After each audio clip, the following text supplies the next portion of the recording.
Hi everyone, welcome back to Nasedyanka, the channel where I talk about Bulgarian history, culture, tradition, and faith.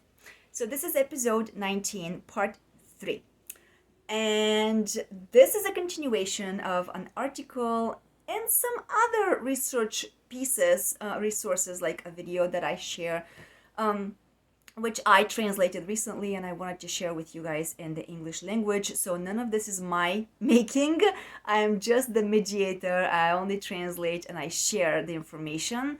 And I share with you my thoughts on these in particular because I found some extra pictures which I wanted to share with you. So we're talking about the early settlers in the Americas, and more so, we're discussing how the ancient Bulgarians actually set foot in the American continents, and they left traces. There are amazing and stark artifacts and data and blues clues basically showing us those similarities and again pointing us to that. So in today's episode, we're going to, and I'm sorry, I call it part 3. So it's episode 19, it's part 3. I will talk to you about crafts. And I will compare and contrast the Native Americans' crafts with the Bulgarian traditional crafts. More so goldsmiths, workers of metal, pieces, but also some masks and some spiritual traditions that exist in our festivals.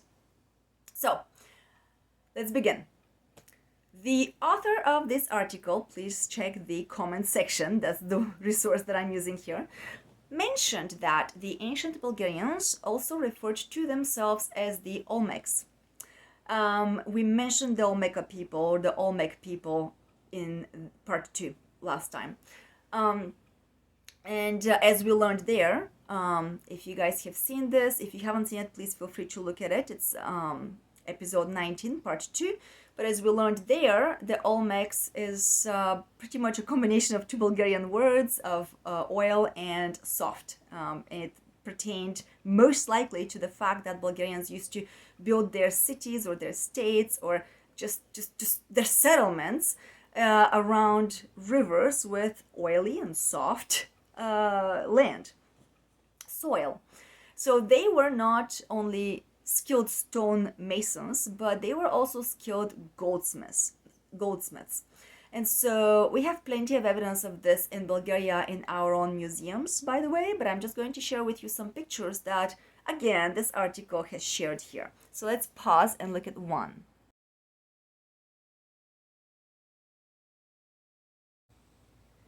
And now I'm going to show you another picture by the Incas, who also left wonderful golden artifacts, such as this golden mask that you guys are just going to see right now of the sun god Surva. Let's talk about Surva in a moment, but look at the picture.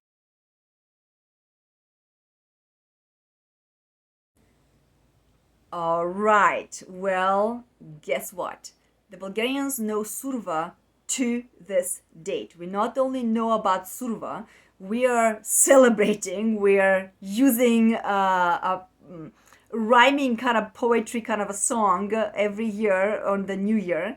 What I can tell you is that I grew up with survakarstvo, and every year on the New Year's Day I would go to my grandparents' house and basically I'll show you a picture. We create a little wooden stick with decorations around it. So we get a stick from a certain particular tree and pliable two other sticks that we create circles from. And we decorate them with popcorn, dry fruit, yarn,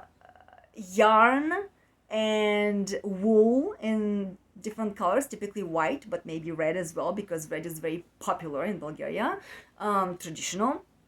And then, as a kid, literally, I would go to my grandparents' house and I would say Surva Surva Godina, Vesela Godina, Živo Zdravo do Godina do Amina. This is a little happiness kind of wish for the new year. It basically says Surva Surva New Year. May your new year be happy. May it be happy throughout the rest of the year, and so also until the next year. Something like that. It's just a simple few lines. But what is interesting is it dates back to not just hundreds but thousands of years of a Bulgarian tradition. And let me show you a picture here of a survachka.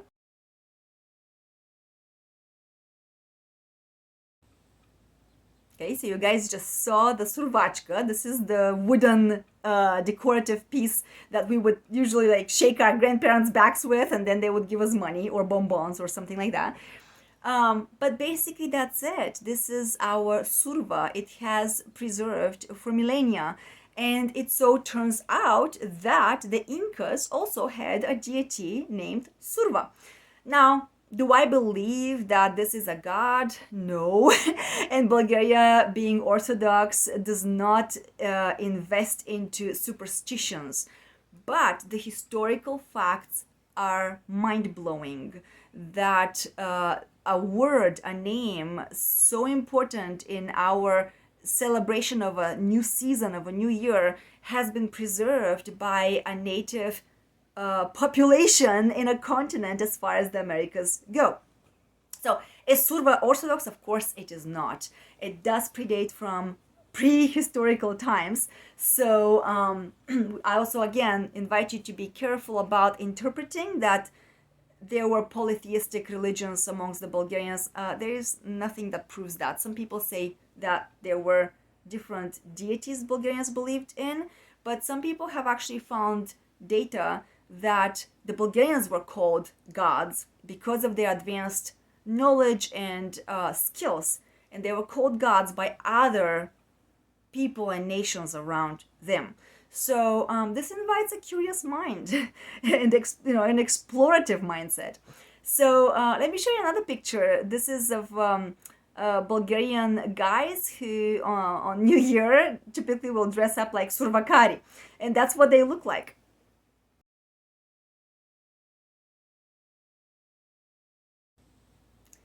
And yet another picture will show you, traditionally Bulgarians would go from home to home to home, wishing those good wishes or good luck wishes to people, and people would give them food or money. But check this picture out as well.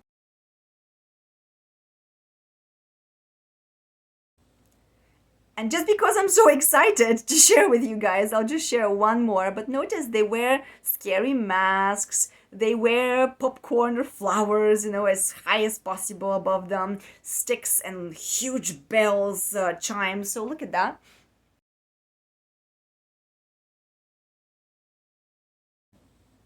Okay, fine. So typically, that attire, there are different belief systems there, but, traditionally people will say that they wore those clothes because they believed that they were going to chase away the evil spirits from every home, so they had to look scary. Again, that's not orthodox. It doesn't need to be, you know, dug into or nor taken into a superstitious level of interpretation. However, it does relate to how the Native Americans also dress up at particular rituals and festivals.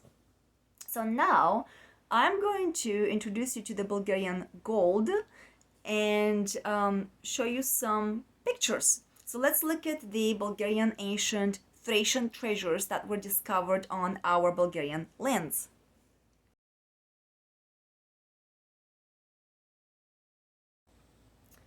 And now take a look at the intricate workings of Bulgaria's Varna necropolis, dating at least back to 4500 BC. Some say 5000 years BC, some say even older.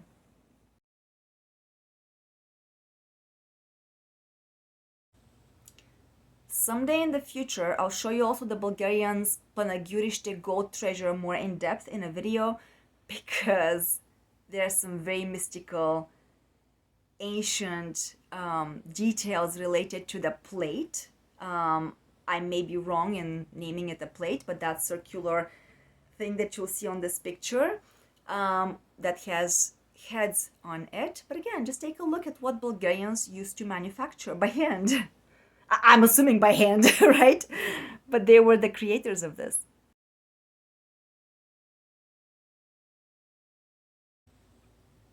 Once again, let's see Bulgarians' Rogozhen treasure.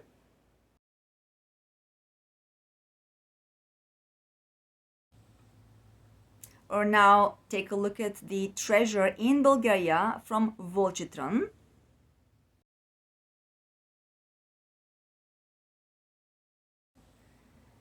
And now we can take a look at the Bulgarian Lukovet treasure or Lovech province. They say that it's dated back to the 4th century BC, and it was made by different craftsmen. It was most probably buried in the ground during Alexander the Great's invasion of the northwestern Thracian lands. So take a look at that.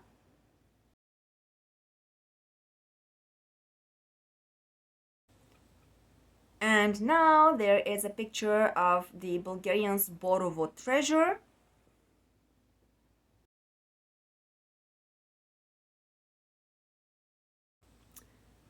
And the Bulgarian Letnica treasure.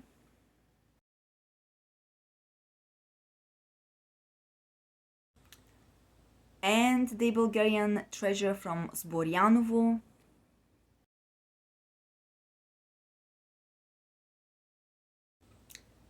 And the Bulgarian treasure of Preslav.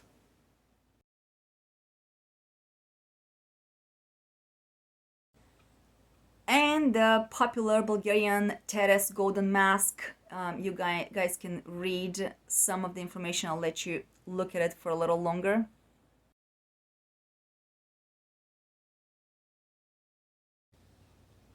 So maybe just to review once again what the Incas have created, that Surva mask once again out of gold.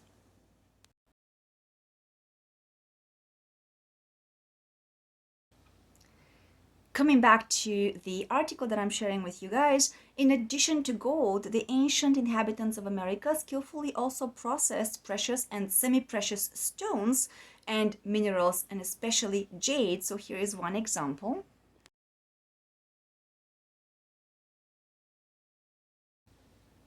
And last but not least, we should not forget that the oldest known masters of gold and jade in the world are precisely the ancient Bulgarians, which was proven by the treasures found in the Bulgarian Varna necropolis and in the vicinity of Kırjali, again another Bulgarian region. I'm including the citations there.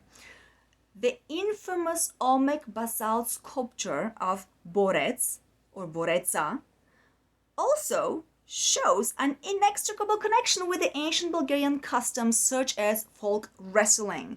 Let's take a look at the picture.